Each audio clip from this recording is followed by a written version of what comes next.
then thank you very much, Mr. Farah, Matt Farah. You're a YouTuber, influencer, and a podcaster from the United States.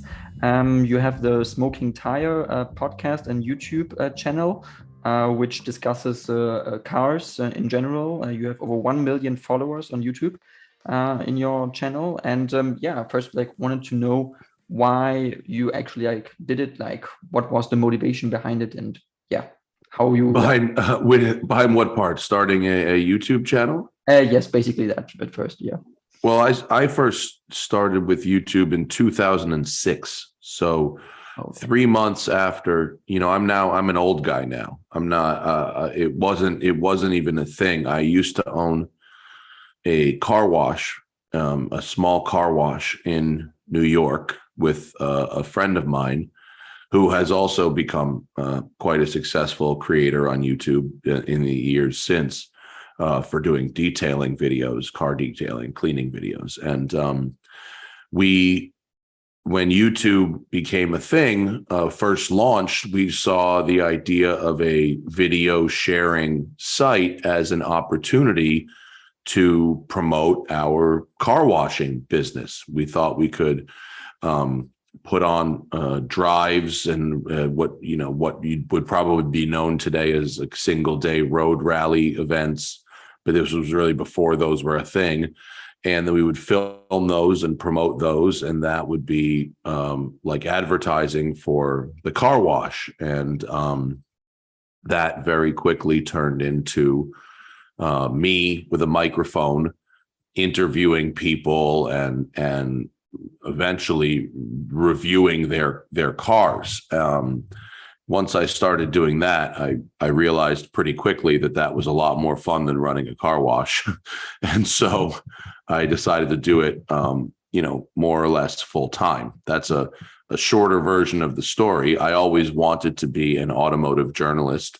And although a lot of people do, refer to me as a YouTuber because that's probably my best known medium, I do like to use the word journalist because I think it holds you to a certain set of ethical standards that a lot of YouTubers or influencers don't have. YouTubers and influencers can be paid to say positive things about certain products or things that they're covering, whereas journalists really can't. But I write for Road and Track magazine, which is more traditional automotive journalism, but I always wanted to do that. I always wanted to review cars, and it wasn't until the self-publishing internet became widely popular with mediums like YouTube and podcasting that I was really able to do that more successfully, Okay, that's super interesting, and I think it's super cool what you do. Because I first saw you on the Joe Rogan podcast. Actually, that is how I got to know your podcast and also your YouTube channel. So really, really impressive. I have seen a video. The Joe Rogan bump is real. Yeah. Yeah. And you had you reviewed like a car which was a Lamborghini Huracan with a turbocharger, and you like filmed that in a one take video. So it's like you do not make takes, you just video like a clip 5 minutes. Right. So how did that like develop? Did you want to do that at first? Yeah. No. In the beginning, when we first started, we were trying to make, more like television, right? With higher production values, multiple camera people, all kinds of different angles. And it would take all day, for a bunch of people to film a car. And then it would take another day or two to edit it. And although the videos were getting popular, we realized, this was in the earlier days, we realized pretty quickly that, okay, if a video brings in $2,000 or $3,000, great, that's nice. But if you have to split that $2,000 or $3,000 between 4 or 5 people over 2 days of work, well, it's actually not that much money. And and we were working for another channel. We would when we first started the Smoking Tire, we weren't making enough money just on our own to live, and so we had to do other gigs. So I was working for another YouTube channel that had more money, had some funding behind it, and that channel was called Drive. And that Drive ultimately morphed into what today is thedrive.com, which is an automotive news website, but it started as just a YouTube channel. Chris Harris was on it as well, who is now on Top Gear, and some other really good people. But when the funding ran out for Drive, they tried to do a subscription model, which is very popular today. A lot of people have a subscription model today, but this was in 2014. It was before, Netflix was still selling renting DVDs. There was no streaming like Netflix and Hulu and these subscription or Motor Trend on demand or any of that stuff. So when they tried to do a subscription model, it's not that it just failed. It's that like the audience like revolted. Like they were so angry that we dared to ask for money. It was like they didn't really understand that the level of time and resources, and not just the hosts, but behind the scenes people, editors and cameramen that had to earn a living to make this stuff. And a lot of people were enjoying it. But they were so full of anger and hate that we had dared to ask for money, that as a reflex to that, I said, fine, you don't want to pay for this kind of stuff. Okay. I will give you the amount of production value for free that I'm able to earn back. And they used to call me when I was on television a little bit as well. And, car shows on TV and these other YouTube channels. And they would call me One Take Matt because I could do a whole algorithm, algorithm. I don't know why I just said that word. I could do a whole monologue, excuse me, in one take. And I could, do a 20-minute spiel and not have to take a break, not have to do it over. And that, I'm just a regular guy who likes cars and owns some cameras. But if I had a superpower, it would be that I could talk about cars for 20 minutes straight, get through all the points while driving, and do all of them at the same time in a way that looked, professional. Point being, I was able to do these monologues, and so I noticed that people at the time, Twitch was getting very popular, like the video game Twitch streamers. So they would have the picture where the big picture would be the screen that the video game person was playing. And then the little picture would be them with, the headset narrating what they're doing. And I thought, well, why can't I just do that with a real car?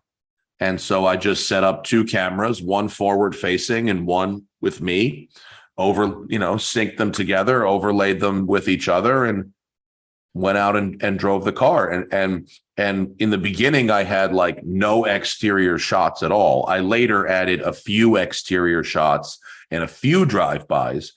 But the point was, I worked backwards from what a video could actually earn. And I said, I was realistic about it. And I said, well, if a video can only earn $1,000, I'm going to do $1,000 worth of work and not 1 second more. And that strategy, truly micromanaging my time, allowed me to earn an excellent living, allowed me to invent what became a new genre of video, not just the one take brand, but now a lot of people are doing that type of thing. I was doing, rather than trying to make television on the internet, I made internet on the internet, lower production quality. But by not editing, by having it just be one continuous take, I also demonstrated the one skill I had, which is the ability to do that type of video without editing. Most people can't do that. And it's not like something I necessarily intentionally practiced, but it's just something I happen to be good at and was able to exploit for money, frankly. That's super interesting. I find it very, very cool that you do it. If you mind, I'd like to, if you don't mind, I'd like to ask you some questions about like the development now that we have in the automotive industry in the US. Where are you calling from? Where you're in Germany? I'm in Germany, actually. Actually, I live in Denmark at the moment, but I am from Germany. Yeah, and so automotive industry, big subject in Germany, obviously, but of course. Also, so what's your take like on just like the transition to battery electric vehicles that we see through Tesla, through Elon Musk, which is a huge corporation now selling millions of cars already. What's your take on that as someone who is really into, you know, sports cars and, you know, V8s and like the typical American nice engines? Like, what's your feeling on that?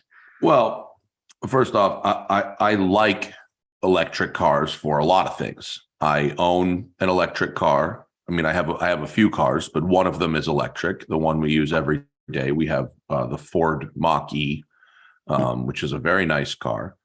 Where I live in Los Angeles, I don't know if you've ever been here, but the traffic is very bad. Yeah, I've been there. And there's the traffic is very bad, and there's a lot of traffic lights. There's a lot of sitting still and stop and go and stop and go and stop and go. And so when you're in a driving situation like that, electric vehicles are very nice.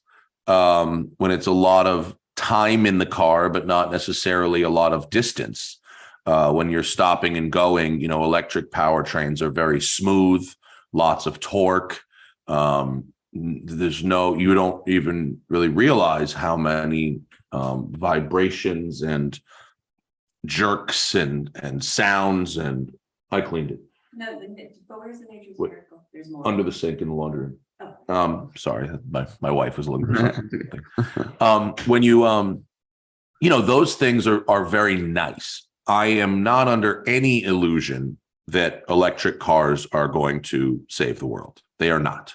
It is they might they probably will improve local air quality in very dense cities like Los Angeles or New York or some of the bigger cities in Germany, and they certainly improve some levels of noise pollution. I went to Amsterdam recently, and in the city center, it was, they've banned gas and diesel cars for most of the city center during the day. Really? And it's a wonderful thing. It's so quiet and the air is fresh, and there's, cycling and you see the occasional electric car go by, but at low speeds. And it's very nice. Having said that, especially in America, not only America, but especially in America, in order to save the world, they always seem to need you to buy something. It's never, well, we're gonna force these big industrial, industries like shipping or construction or the production of concrete or we never are really going to force them to change their ways. We're going to give you a new way to consume, a new thing to consume. And it always seems like in order to save the world, someone needs to be making a profit. It can't just be good for the world. There has to be a business case for it. And so passenger cars globally account for, I was just at a conference where a representative from a major global oil company that you have heard of gave us the pie chart of what percentage of emissions comes from what different things. And 11% was privately owned passenger cars and light trucks. Now, if we could reduce that from 11% down to 1 or 2%, that would be great, right? But think about how much people have to buy and how much we have to build in terms of consumer automobiles for that 10% versus, industry was like 60%. Climate control in homes, buildings, shopping malls was more than that.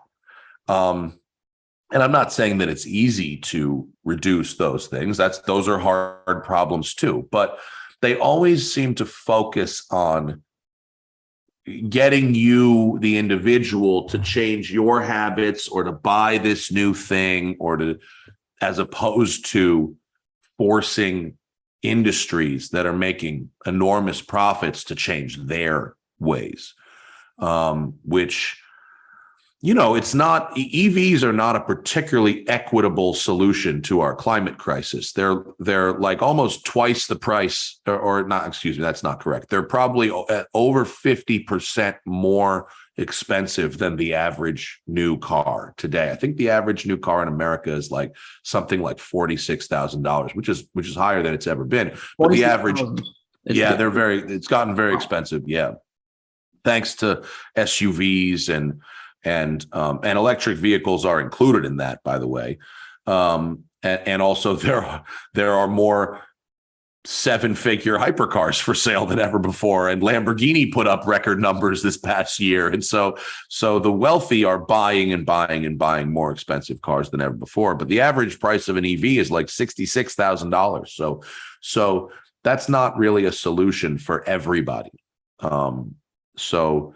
In my opinion, we could probably be much more effective by getting more effective public transportation like we see in some of the really well-run European cities or some of the more well-run Asian cities, as opposed to really keeping our reliance on cars and our dependence on cars at all, as opposed to finding, other ways. So that's a long-winded answer to your question. Mm-hmm. I like EVs for what they are.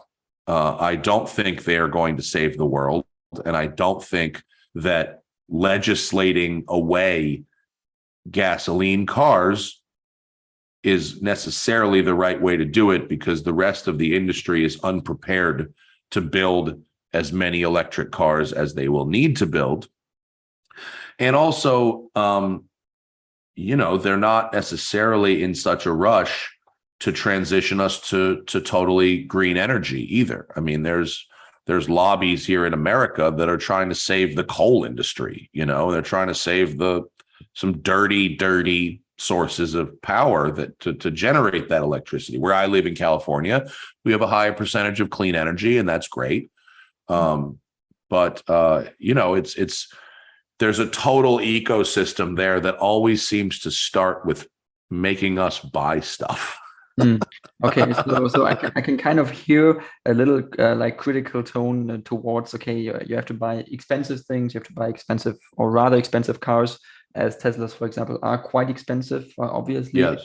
But what do you think about someone like Elon Musk, for example, who is a person who also, for example, promised the Tesla Model 3, I think, for $35,000 when he presented it like 4 years ago. So, and in reality, you can't really buy a Tesla Model 3 for $35,000 in the US, I think. I mean, maybe it changed now, maybe it got a little bit cheaper, but also in Germany, for example, they're producing them there now, actually, or the Model Y, and it's like much more expensive. It's like 50,000 euros or so, which is equal to $50,000. So it's like really well, the most important thing about Elon Musk by far, whenever you're talking about Elon Musk, you never, ever, ever take what he says at face value, ever, because it's almost never true. You only go off what his actions are.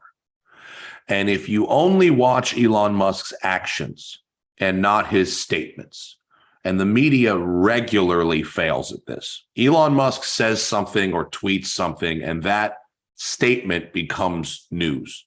Why? Because people click on him, and because we worship heroes and all kinds of stuff, and Marvel made him sound like the inspiration for Tony Stark, and everybody wants a fucking superhero, but they're not real. Okay, Elon Musk, and more importantly, the people who work for Elon Musk, who get very little credit. Name 3 people who work for Elon Musk. I mean, good luck. But Elon Musk personally gets credit for everything that company does, and very rarely is taken to task for the things that he promises that don't deliver, and sometimes things he deliberately promises that don't deliver. I mean, he's been selling something on a car called full self-driving for years, and it's a very expensive option, and it does nothing. It literally is a fake option that does nothing. He's been promising fake autonomy. He's been saying your car is going to be a robo-taxi. It's going to go out and earn you money, which is a statement so ridiculous that it falls apart at the absolute most minimum of scrutiny. He's talking about a humanoid robot. I mean, he says he just said he's going to start delivering the Tesla semi-truck. They don't even have a production line. So many of the things that he says do not hold up to very basic scrutiny, and the things he does are often pretty terrible. I mean, union busting, violations of the Clean Air Act at his Fremont, California factory, stock manipulation, cryptocurrency manipulation, silencing whistleblowers, doing over-the-air updates when there really should be recalls legally, saying one thing in his marketing about autonomous vehicles while saying a completely different thing to the regulatory bodies here in the US and in California.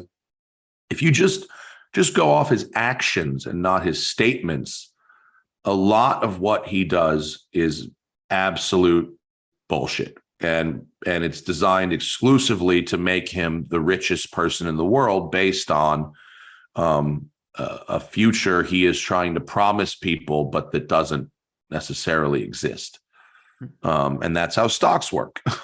They're not always tethered to reality.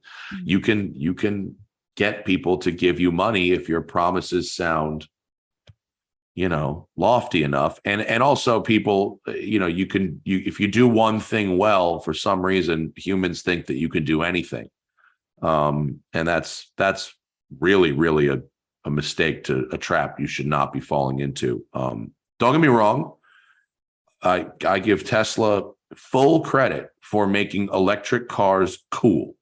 They built the Model S as a good-looking, fast, relatively reliable, relatively, practical, relatively comfortable electric car. And a lot of people, who thought electric cars were stupid 20 years ago, now understand that there are benefits. Electric cars can make your life pretty nice. They're nice cars.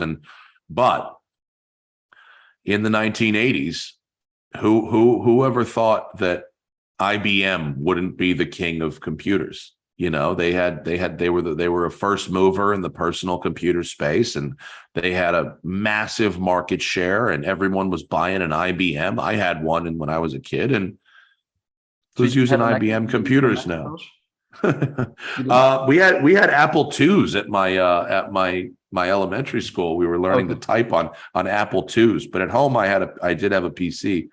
And so it's in the face of real competition, I don't think Tesla will hold up, but they've got a first mover advantage that will probably give them another 10 years of runway. but their cars aren't that great. I mean, they're not made particularly well. Their platforms are all aging. I mean, it's very obvious that the Model S and Model Y, Model X, and Model 3 are all kind of the same thing. It's not they don't have a radically new design. They've been promising, they announced the Cybertruck the same day as Ford announced the Mach-E. It was the same car show.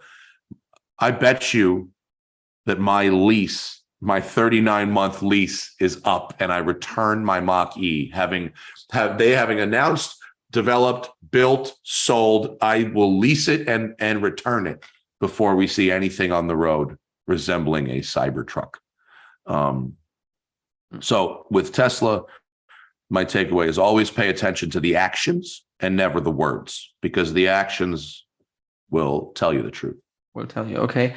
So you think, okay, so because there are productions of Tesla, I mean, I don't want to like argue totally against you. I was just going to say that Tesla has a production now in Texas, in California, the Fremont factory you mentioned, in Germany, the Giga factory, Berlin, in China, in Shanghai, I think. So they are on the road to really produce actually millions of units. I mean, like that's something you probably can't like discuss away. Like it is going to be. I didn't say they're not selling cars. They're selling cars. They sell cars. People buy them. I didn't say that they're not selling cars, but they're not selling. I mean, once their market share in every market, they used to have 100% of the EV market share, and that market share is declining in every single market as the rest of the manufacturers develop their own EVs, and the consumer has more and more choice every year for buying an EV. For many years, you want an EV, you buy a Tesla. Now you want an EV, you've got 10 or 12 different choices that compete with every type of Tesla. Now, some of the products are not that great. Some of the products are great, but it's no longer your only choice. And Tesla made a lot of money by selling what we casually call green credits. So in America, if you didn't build enough EVs, you could buy equivalency credits from people who made a lot of EVs. Now, Tesla doesn't build a single gas-powered car, so they had a lot of those credits to sell to other manufacturers. As manufacturers build their own EVs, they need those credits less and less, which is a dwindling profit center for Tesla. And again, they build cars. They build cars in multiple factories around the world. No one's saying that they don't build cars, but the Model S is now over a decade old. The Model X is approaching 8 years old. The Model 3 is 6 years old. A Model Y and a Model 3 are the same thing, just with a taller roof, basically, and a hatchback. They have no new product. They announced this Roadster thing, not real. Where is it? All it was a Model S with a two-door body on it. They announced it 3 years ago. They even took money for it. I mean, they took money for that product. People gave them $250,000. Where is it? A real car company doesn't take money for a product that's not real. People pay $250,000 in advance for the Roadster? Yes. Okay. Yeah. Wow. Because I only heard that about the Cybertruck, though. About the Cybertruck, I heard it that they pay. Those are the $100 reservations. $100 refundable, I think, but for the Roadster, $100 is an interesting amount because it's almost not worth your time to try to get the refund. Yeah. When and it wasn't about the $100. It was about going to the government and saying, we need a loan for billions of dollars. Look at all these pre-orders we've collected. That was what it was about. It was about using the leverage, the numbers of pre-orders in order to get a very big loan. It wasn't really about the $100. It was about saying, well, we have 250,000 or whatever the number was orders for this thing. Give us this massive loan so we can, do whatever it was we needed to do. But they build cars, and I've reviewed every car that they make. And I've found good things and bad things to say about those cars, just like any other car. But it's important to just remember, they're just a car company. They're not, the rockets have nothing to do with the cars. The cars don't drive themselves, and they probably never will. I mean, certainly not with the limited amount of hardware that they come with. Real players in the AV research industry basically laugh at their claims for autonomy. They're just cars. So when people have more and more choice of what electric car to buy, they're not going to go out of business, but their market share will, continue to be diluted by the best product out there, Okay, so you think that autonomy is not something that is realistic in the short term or the midterm? I mean, I know not in terms of privately owned automobiles. No, I think we already see it in certain industries. Farming, for instance, they have mining, certain types of construction. They have vehicles where, while not truly autonomous, you can program them to drive, a route that's repetitive, and it will sense, something blocking its path, and will be able to make some form of correction or adjustment. We have companies like Waymo and Argo and Cruise that have sort of experimental taxis that are running around in American cities. There's a couple companies in China that are running experimental taxis. But in order to have a truly safe experience, you need this sort of redundant suite of sensors. You need LiDAR, you need radar, you need cameras, you need audio sensors, you need a very expensive software suite, and they typically are connected to a remote room, a room full of people that can remotely take over the car if it was in some kind of situation and figure it out. I mean, these are corporate owned, very expensive, multi-million-dollar experimental vehicles that require teams of people to operate. You mean like the test vehicles? You mean like the experimental vehicles? Those, okay. Correct. Yes, okay. Correct. Mm-hmm. I think that we have ADAS, advanced driver safety features and certain features like lane centering and stuff like that that are really advanced cruise control that work well in certain limited situations, divided highways and motorways, stuff like that. And we'll continue to have those features, but I think we're quite a long way from a car that you own, that is your car, and that you can go to sleep in while it drives you somewhere. I think we're decades from something like that. Decades. Okay, interesting. Yeah. That's interesting because I don't know if you know the models from Mercedes-Benz. They have also some electric models, EQS. Yeah, the EQS. Yeah. And I think the model EQS is the first one that has been released to drive on the German Autobahn, the German highway, autonomously. During daylight. Yeah, the level 3 system. Right. Yes. So I read about that. Yeah, the level 3 system is cool, and the big difference between level 2, which is what everybody else has, and level 3 is mainly that a level 3 system, if it can pull over and come to a stop on its own if it detects danger and emergency, and while a level 3 system is being used, the manufacturer of that system accepts responsibility for the behavior of the vehicle, which, one thing that the other, not just Tesla, but Ford and GM and all the other pseudo hands-free systems, you, the driver, are responsible for everything the car does at all times, even while using those systems. A level 3 system, if you engage that system, the manufacturer of the system accepts responsibility. Now, we haven't seen that theory tested yet. One hasn't gotten into a crash in a way that has resulted in a lawsuit. So we can't be certain that that's what will happen. Responsibility isn't necessarily liability. in a legal sense. Now, it's a step forward, and I think it's interesting. But as you said, within daylight hours, certain roadways, stuff like that. And we call that the operational design domain of where the ODD, of where those systems will work and where they will not work. And I think what's very important about all these systems is their ODD is in the safest possible places, right? So Ford and General Motors has a system called Super Cruise. Ford's is called Blue Cruise.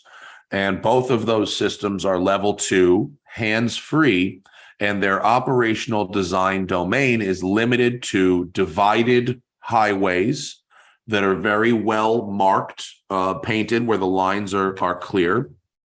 And when you and the cars know, they've had other teams that map those highways with LiDAR sensing, LiDAR equipped vehicles. So they're physically mapping every mile of road to create and grow an operational design domain. Tesla's approach is an open world camera based approach where the ODD is anywhere, anytime, which in my opinion is very dangerous. And the number of crashes have been low so far because the system is so bad that people are not over relying on it and they're ready to take over. Once the system reaches a kind of critical level of being kind of decent, the drivers will become very complacent, really start playing on their phones, reading books, watching movies or whatever in the car, and they will not be equipped to take back over. The level 3 system, when it senses that happening, pulls over and comes to a stop. Teslas don't do that. They just keep traveling.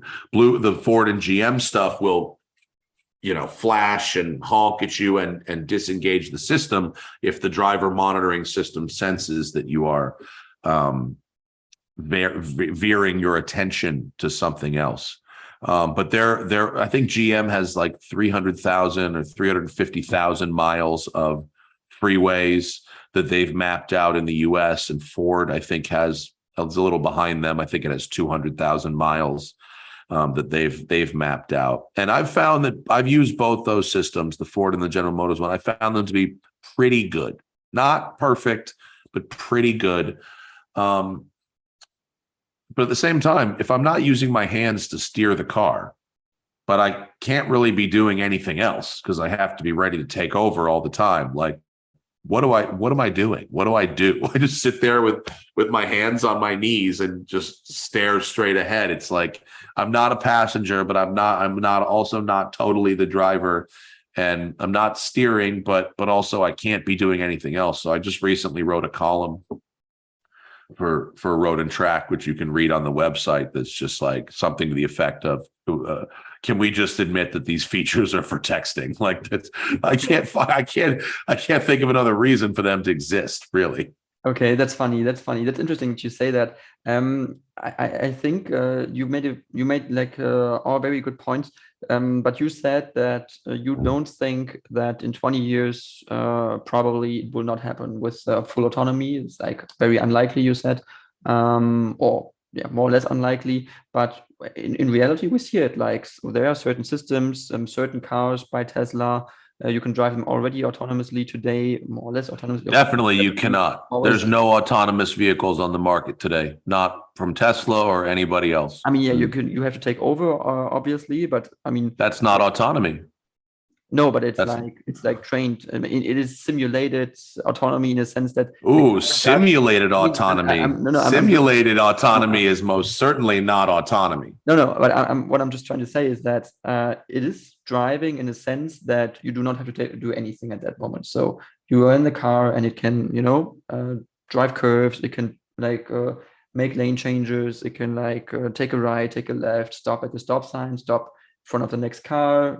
It detects red lights already and all that. So it is already pretty good, you have to say. There's a massive difference between pretty good and real. It's not massive difference. It's not even that. It's orders of magnitude. I mean, literally, you got to understand that something that is 99.9%, right? Sounds good, right? 99.9. Like that sounds like something's pretty good, right? Almost there, 99.9. If you, a driver,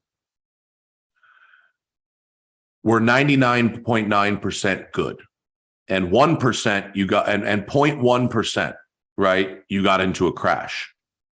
Okay. You would be a horrible driver. Like you would be among the worst drivers around, right? Because let's say the average driver drives twice a day, right? So if you drove twice a day, it would take you 500 days to make 1,000 drives, right? That math. So you do 1,000 drives in 500 days, right? That 0.1 is your crash. So that means every 500 days, you would get into a crash. That would make you a terrible driver. To be a great driver, you would have to drive for tens of thousands of days without getting into a crash.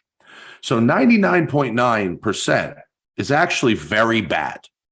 99.999%, 100 times better than that, is what you would need in order to achieve a safe autonomy experience or to be a very good driver.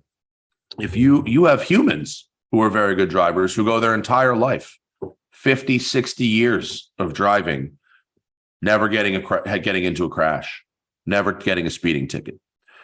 You have people that get into a crash once a year and they get their license taken away because they're very bad drivers. If you got into a crash once a year, you'd be a horrible driver. And that's what we're talking about. If you actually do out the math of the 99%, it seems good until you actually game out that system and you realize it's not very good. A car that can recognize some stop signs and some traffic lights, but I've seen plenty of videos of Teslas not recognizing those. So let's not pretend that that's a perfect system. It's not. There's a difference between the technology being impressive, especially if you edit the video, and a technology being safe to be used on the street around people who have not opted into that beta. I'm on my motorcycle next to people who are using this technology that is not ready for public consumption. Just because it can make a turn, just because it can see a traffic light, that car can't pass a driving test. Make that car pass a driving test. In any country or state in America, like that car won't pass the driving test. The bar you're setting there is incredibly low. I could put a drunk 14-year-old kid in a car, and a drunk 14-year-old kid could recognize a traffic light and go through some corners and change lanes on the highway. That's a very low bar, very low bar, and it's certainly not data.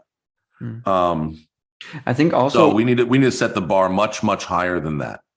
I think one problem is also that the real world, because you said like it's the real world AI. I think that's what Elon Musk is talking about, is that the real world is also infinitely complex, which means that like the streets, there are often no marks on the streets, and there's a weird road, turns, trees, nature, everything is so complex. And the thing is, it also always changes, so it never stays the same. And so even if a car like remembers this road, maybe during snow, it looks very different. Correct. Or when there's That's what you're talking about, is the difference between how humans and machines learn. Top down versus bottom up learning. Machine learns bottom up. You have to program every situation. So like you said, now it's snowing, now it's raining, now there's bushes overgrowing. If you pull up to an intersection and there's a stop sign there, and that stop sign has trees that are growing over it and are covering it, you can tell by seeing, the bottom, by analyzing the area around you, and you go, okay, this is an intersection, and I see a little corner of what looks like a stop sign. You can understand that that's a stop sign because you're doing these calculations that you don't even think about, you're inferring from the world around you, there should be a stop sign here, and I see what looks like one, even though it's kind of obscured. A camera-based computer learning system needs to be told that that is a stop sign, and as that tree continues to grow over it, obscuring what it looks like, it has to be retaught and retaught and retaught and retaught and retaught and retaught.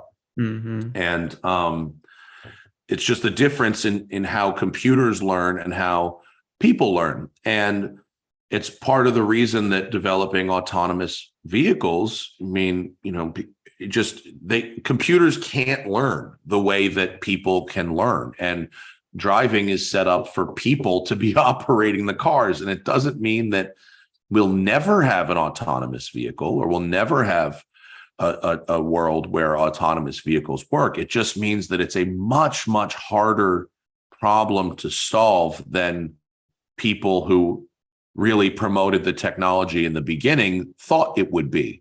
And in order to have the safest experience possible, you really do need redundancy of sensor suites and very, very high powered computing, and then also human backups. Of course, I mean that's an issue, and I mean the technological development will take place at some point. But I would like to ask you also another question about artificial intelligence in general. I mean, it's maybe not really directly related right now, but I mean it is increasingly coming into cars. It is increasingly going into the AI of autonomous cars of Tesla. But like the development of artificial intelligence in general, like. What do you think? Where do we go? There's like this Google developer. His name is Ray Kurzweil, and he's a chief engineer at Google, I think. And he said that artificial intelligence is so good already that when we continue on this path, by 2045, we will reach a state of singularity, which means that like from that point on, you can't predict further development anymore. Yeah. Like, what do you think about those scenarios and those theories? People saying, I mean, I haven't studied it extensively, although I know about the singularity theory for sure. I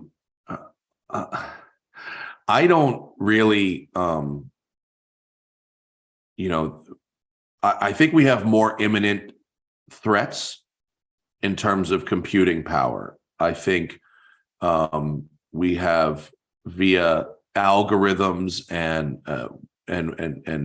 what people refer to as surveillance capitalism, which is where they are monetizing your not just your data in terms of like your web browsing history and stuff like that, but your location data, your stuff you don't really think about can be sold and monetized and profited from by elite ownership class, technocrats, you might call them.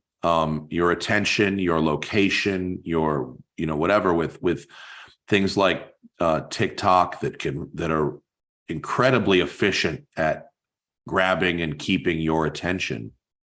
And what I would be more concerned with in the near term is like, if we do have let's just say within the next 20 years, we have a privately owned level 4 autonomous car, which is you can't go to sleep in it. It doesn't work everywhere, but in heavily mapped out city centers and suburban areas, in daylight, in clear weather, assuming everything is pretty good, the conditions are good, you've got a car that can pretty safely drive you from home to work, right? And we're already relying on things like Google Maps and Waze to find us the best traffic, route. I use Waze a lot, even in the city that I live in, so that I can find the best traffic. So I'm really relying on this software to tell me the most efficient way to get home. But let's say that my car, which is now semi-autonomous, is connected to my web browser, my online shopping history. And the car knows that I've been looking at this pair of shoes. And it knows that the store is like kind of on my way home, and it knows that like it could direct me, in a certain route so that I would spend money at a certain store, on the way home, and it could turn my location data and my shopping and browsing history into my physical movements in the world and control that in a way that I don't even realize is happening because I've put so much faith in these computer systems. So while I do believe in, certain aspects of the singularity theory, and I think it's very dangerous to develop learning computers in a lot of ways. I've seen Terminator 2. I get it. I do think we have more imminent threats, us regular folk, in terms of what the technocratic class knows about us and all the ways that they are able to monetize that and entrench their own power in ways that most people haven't even really thought about. Mm-hmm.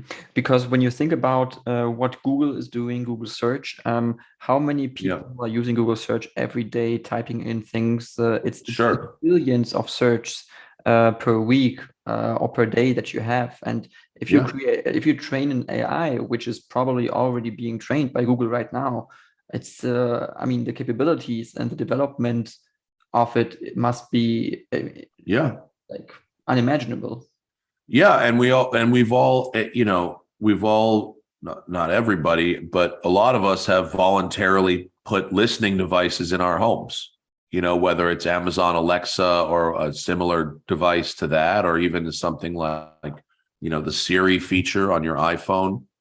I'm sure you've been having a conversation with somebody about something, and not long after there's an ad for it, on your phone. It's like, well, what happened here? Imagine that extended itself to your car, and now your car finds itself in a traffic jam right in front of the store that you know what I mean? And you're like, well, okay. And so there's a lot of ways for people with power to abuse a system like that without the rest of us really knowing. Okay. Well, then thank you very much, Mr. Farah, for this interview. I think thank you for having me. A very interesting conversation. I hope the last line was not too critical about like future development or anything, but we will see where it goes. And if you want to, you can now say something about maybe your podcast or your YouTube channel to my listeners who might. Sure. If you like what I've had to say, I do the Smoking Tire podcast, 2 episodes every week, and we have the Smoking Tire YouTube channel, also 2 episodes a week. I co-host it with my friend and producer Zach Clapman. He does a great job as well, and I write for Road and Track magazine, which you can buy in print, and you can also get it at roadandtrack.com. Perfect. Then thank you very much, and maybe see you next time.